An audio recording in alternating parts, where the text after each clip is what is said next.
Hello সবাইকে। আজকে তোমাদের সাথে শেয়ার করব একটা ট্রাভেল ব্লগ। আমরা চলে গেছিলাম দার্জিলিং আর কিছু অফবিট সাইড। তো প্রথমেই এই ডে 1-এ আমরা যাচ্ছি এনজেপির উদ্দেশ্যে ট্রেনে উঠে পড়েছি। আমাদের ট্রেনের টাইম ছিল সকালবেলায়, যেটা ছিল সকাল 9টা 5-এ। তো আমরা দুটো ফ্যামিলি মিলে এদিকে ট্রেনে উঠে পড়েছি আর আমাদের গন্তব্যস্থলের জন্য বেরিয়ে পড়েছি। তো আমাদের ট্রেন ছিল, এটা 10 ঘন্টার জার্নি ছিল। এইভাবেই আমরা গল্প করতে করতে হইহুল্লোড় করতে করতে পৌঁছে গেছিলাম। তারপর ওই রাতটা আমরা এনজেপিতেই একটা হোটেলে কাটিয়ে নিয়েছিলাম। নেক্সট ডে আমাদের রিজার্ভ করা যে গাড়ি ছিল সেটা এসে গেছিলো আর আমরা বেরিয়ে পড়েছিলাম লামাহাটার উদ্দেশ্যে। তারপর আমরা এখানে একটা রোড সাইড ক্যাফেতে দাঁড়িয়েছিলাম ব্রেকফাস্ট করার জন্যে। ক্যাফেটা থেকে যে ভিউটা আসছিল সেটা কিন্তু ভীষণ সুন্দর ছিল আর ক্যাফেটাও বেশ সুন্দর করে ডেকোরেট করা ছিল। আমরা এখান থেকে ব্রেকফাস্ট সেরে নিয়ে বেরিয়ে পড়েছিলাম আবার আমাদের গন্তব্যের উদ্দেশ্যে। তারপর যেতে যেতে আমরা এখানে একটা লাভার্স ভিউ পয়েন্টে দাঁড়িয়েছিলাম। তো এটা ছিল তিস্তা আর রঙ্গিত নদীর মিলনস্থল। ভীষণ সুন্দর দেখতে এটা। ক্যামেরাতে অতটাও আসছে না যতটা সুন্দর আর কি নিজের চোখে দেখা যায়। তো তারপর আমরা এখানে কিছুক্ষণ কাটিয়ে আমরা নিজেদের হোমস্টেতে পৌঁছে গেছিলাম। আমরা ছিলাম লামাহাটা পাইন ফরেস্টের একদম সামনেই একটা হোমস্টেতে, যেটার নাম ছিল খাম্বাচি হোমস্টে। এখানে আমরা দুটো রুম নিয়েছিলাম, একটা ছিল ফরেস্ট ভিউ আর একটা ছিল মাউন্টেন ভিউ। তো এই হোমস্টে থেকে ভীষণ সুন্দরী দুটো রুম থেকে ভীষণ সুন্দর ভিউ আসছিল। আর এখান থেকে কিন্তু লামাহাটা ইকো পার্কটা ছিল পায়ে হাঁটা মাত্র 5 মিনিটেরও ডিস্টেন্স ছিল না। আর এটা ছিল ওই হোমস্টের ছাদ থেকে নেওয়া ভিডিও ক্লিপস। তারপর নেক্সট ডে একদম মর্নিংয়ে আমরা ব্রেকফাস্ট করে বেরিয়ে পড়েছিলাম লামাহাটা ইকো পার্কের উদ্দেশ্যে। লামাহাটা ইকো পার্কটা যেহেতু আমাদের হোমস্টে থেকে একদমই কাছে ছিল, তার জন্য আমরা আর সেদিন সকালবেলাটার জন্য গাড়ি নিইনি। তো আমরা ওটা হাঁটা পথেই চলে গেছিলাম। প্রথমে এখানে টিকিট কেটে নিতে হয়েছিল, যেটা বোধহয় 20 টাকা করে পার হেড ছিল। তারপর আমরা ঢুকে গেছিলাম লামাহাটা ইকো পার্কে।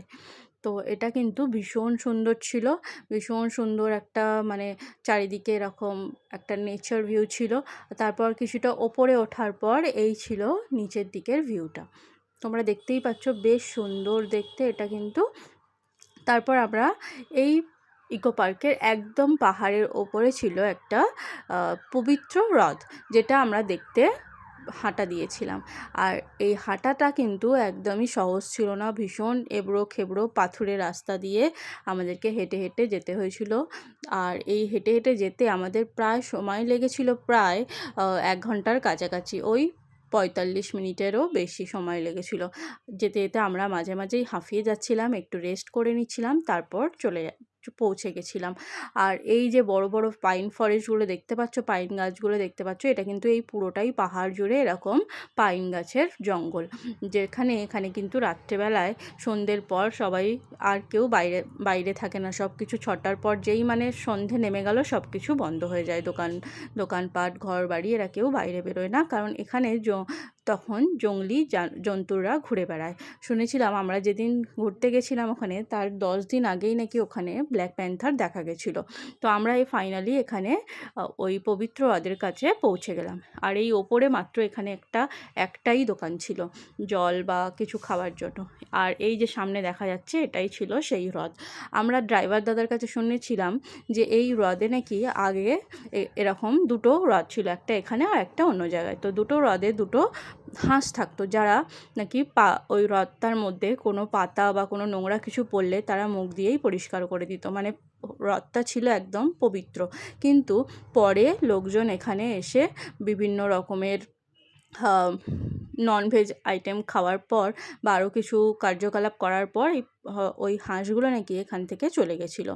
তো এটাই ছিল সেই হ্রদটা যেটা আমরা দেখতে গেছিলাম।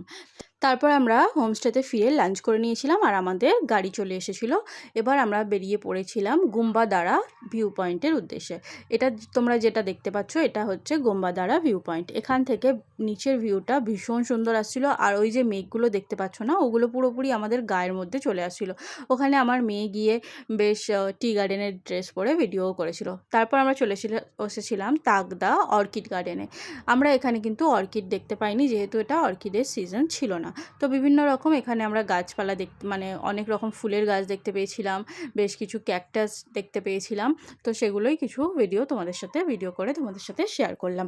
এটাও কিন্তু ভীষণ সুন্দর ছিল, আর যদি এটা আমরা অর্কিডের সিজনে আসতাম তাহলে কিন্তু অর্কিডও দেখতে পেতাম।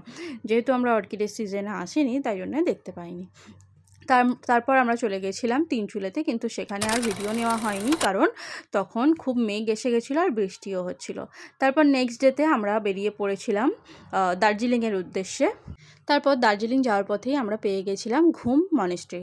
এই ঘুম মনেস্ট্রিতে আমরা গিয়ে বেশ কিছু ফটো তুলেছিলাম। এখানে কিন্তু পাশেও মানে ঘুম মনেস্ট্রির সাইডে বেশ কিছু দোকান ছিল, যেখানে বিভিন্ন রকমের কোরিয়ান নুডলস বা অনেক রকমের খাবার দাবার বিক্রি হচ্ছিলো, ওখান থেকে আমরাও কিনে নিয়েছিলাম। আর তারপর এখান থেকে আমরা বেশ কিছু ভিডিও নিয়ে আমরা বেরিয়ে পড়েছিলাম আবার দার্জিলিংয়ের উদ্দেশ্যে। কিন্তু ঘুম থেকে দার্জিলিং পর্যন্ত ছিল ভীষণ জ্যাম, যার জন্য গাড়ি একদম সরছিলই না। যেটা আধ ঘন্টার পথ, সেটা আমাদের পৌঁছাতে লেগেছিল প্রায় 3 ঘন্টারও বেশি। আর এই দেখে নাও, এখানে আসছে টয় ট্রেন। প্রথমে এটা কয়লার ইঞ্জিন দিয়ে, স্টিম ইঞ্জিন দিয়ে তো যে চলে যে টয় ট্রেনটা, সেটা। তারপরেই এর পেছনেই আছে একটা ইলেকট্রিক টয় ট্রেন। ভীষণ সুন্দর দেখতে ছিল, আর এই ভিউগুলোই কিন্তু এখানে বেশ ভালো লাগে। মানে এই টয় ট্রেনগুলো কিন্তু এখানে দেখতে ভালো লাগে। এই টয় ট্রেনে চড়তে গেলে প্রথম থেকে আগে থেকে, মানে যেরকম আমরা ট্রেনের টিকিট কাটি সেরকম আগে থেকে এগুলো বুক করে রাখতে হয়। আর আমরা শুনেছিলাম এগুলো পার হেড বোধহয় 1800 টাকা করে নেয়। আর এই টয় ট্রেনগুলো যখন আসছিল তখন কিন্তু সব রাস্তার ধারের যে গাড়িগুলো দাঁড়িয়েছিল তারা সাইড দিয়ে দিচ্ছিল। আর এই টয় ট্রেনগুলোর জন্যই একটু জ্যাম বাড়ছিল, যার জন্য গাড়িগুলো যেতে কিন্তু অনেকটা সময় লাগছিল। আর এমনিই আমরা যে গরমের সময় গেছিলাম সেই টাইমে ট্যুরিস্টদের ভিড়টা একটু বেশি থাকে, যার জন্য আরও বেশি জ্যাম ছিল। তারপর আমরা পৌঁছে গেছিলাম আমাদের হোমস্টে থেকে পৌঁছে গিয়ে তারপর আমরা দুপুরবেলায় লাঞ্চ করার জন্য বেরিয়েছিলাম। আর সেই সময়ই আমরা এই মনেস্ট্রিটা ঘুরে এসেছিলাম। এই মনেস্ট্রিটা ছিল ডালিতে ডালি মনেস্ট্রি, যেটা ছিল মানে বিশাল বড়, ঘুম মনেস্ট্রির থেকেও বিশাল বড়, ভীষণ সুন্দর। তো এখান থেকে দেখে নাও, আমি তোমাদের দেখিয়ে দিচ্ছি। এখান থেকে যে ভিউটা দেখা যাচ্ছে সেটা কিন্তু ভীষণ সুন্দর ছিল। এখানেও কিন্তু টিকিট কেটেই ঢুকতে হয়েছিল। আর এখানে নিচের দিকে ছিল একটা মিউজিয়াম, যেটাতে কোনো ভিডিও নেওয়া যায়নি। আর এই হচ্ছে ডালি মনেস্ট্রি। এটার নামটা কিন্তু অন্য, কিন্তু লোকের সবাই এটা যেহেতু ডালিতে অবস্থিত তার জন্য ডালি মনেস্ট্রি বলেই পরিচিত। এটা দেখে নাও, ভিতরের দিকে ইন্টেরিয়ারটা এরকম ছিল, ভীষণ সুন্দর দেখতে, একটা শান্তি ভাব বিরাজ করছিল, যেটা সবারই খুব ভালো লাগছিল। তারপর বৃষ্টিও হচ্ছিল, যার জন্য একটু ওয়েদারটাও বেশ ঠান্ডা ছিল। তারপর এখানে আমরা বেশ কিছুক্ষণ ঘুরে নেওয়ার পর সাইডেই একটা এরকম ডেকোরেট করা পার্ক মতো ছিল, যেখানে বেশ একটা গৌতম বুদ্ধের মূর্তি ছিল, আরও বেশ কিছু ডেকোরেট করা ছিল এরকম ফুল দিয়ে, ফুলের গাছ দিয়ে। সেখানে গিয়ে আমরা বেশ কিছু ফটোশ্যুট করে নিয়েছিলাম। তারপর আমরা বেরিয়ে পড়েছিলাম আবার আমাদের হোমস্টের উদ্দেশ্যে। এইখানে কিন্তু আমরা হোমস্টে থেকে হাঁটা পথেই এসেছিলাম, কারণ এটা একদম আমাদের দার্জিলিং মানে ডালিতে আমরা যে হোমস্টেতে ছিলাম সেই হোমস্টের একদম কাছেই ছিল। তারপর আমরা চলে গেছিলাম হোমস্টেতে একটু রেস্ট করার জন্য, কারণ আমরা আবার বিকেলে পৌঁছে গেছিলাম দার্জিলিংয়ের ম্যাল রোডে বেশ কিছু শপিং করার জন্য। তো ম্যাল রোডের ভিডিও আমাদের নেওয়া হয়নি, তখন যেহেতু অনেকটা রাত হয়ে গেছিলো আর খুব ভিড় ছিল, তাই জন্য ভিডিও নেওয়া হয়নি। আর এই হচ্ছে আমাদের হোমস্টে থেকে ভিউ। তো এটাই ছিল পাহাড়ের ভিউ। আর তারপর আমরা ছাদে গেছিলাম যখন বিকেলের দিকে, তখন এটা ছিল ছাদ থেকে ভিউ।